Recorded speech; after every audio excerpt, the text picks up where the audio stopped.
मधल्या काळामध्ये महिलांशी संबंधित जी काही प्रकरणं समोर आली होती, मग वैशाली हगवणे प्रकरण असो, संपदा मुंडे प्रकरण असो, गौरी गर्जे प्रकरण असो, हे सगळं जेव्हा पाहता त्यावेळी किती त्रास होतो या सगळ्या गोष्टींचा, की आजही समाजामध्ये, आजही महाराष्ट्रामध्ये अशा पद्धतीच्या घटना घडत आहेत?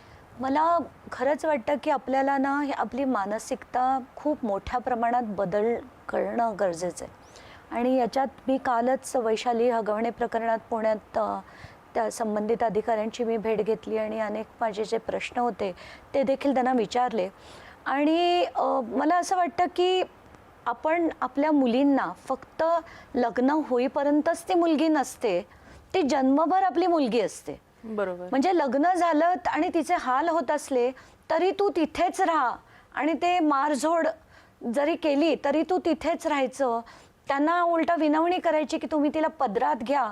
म्हणून खरं तर मी वैष्णवीच्या वडिलांवर खूप चिडले होते. मी पहिल्याच दिवशी त्यांना ओरडले की तुम्ही का केलं.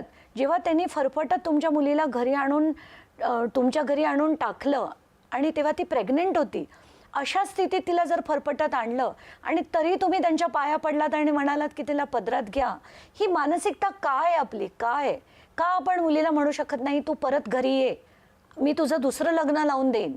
हे का? कारण समाज काय म्हणेल, यांची मुलगी परत आली, समाजाला काय वाटेल? अरे समाज, आज ती गेली, कुठला समाज आला तुम्हाला मदत करायला? आज जी खंत तुमच्या मनात राहिली, कुठला समाज आला मदत करायला? आणि लोक काय म्हणतील या विषयावरच आपण जर चर्चा केली तर मुलीचे हाल होतात. तिला रोज माणूस पट्ट्याने मारतोय, पाईपनी मारतोय आणि तिने ते सहन करायचं का? तर समाज मला काय म्हणेल?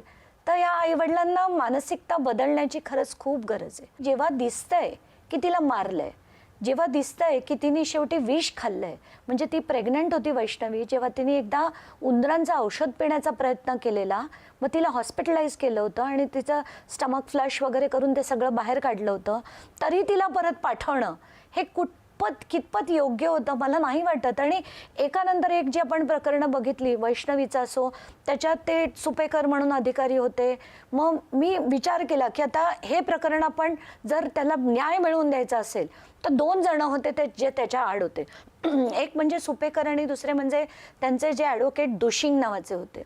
तर सुपेकरांविरुद्ध मी इतकं टोकाचं लढले की फोर्स करून त्यांची बदली, मी गृह मंत्रालयाला इतकी पत्र लिहिली की तुम्ही यांची बदली करा, हा माणूस या पात्रतेचा नाही.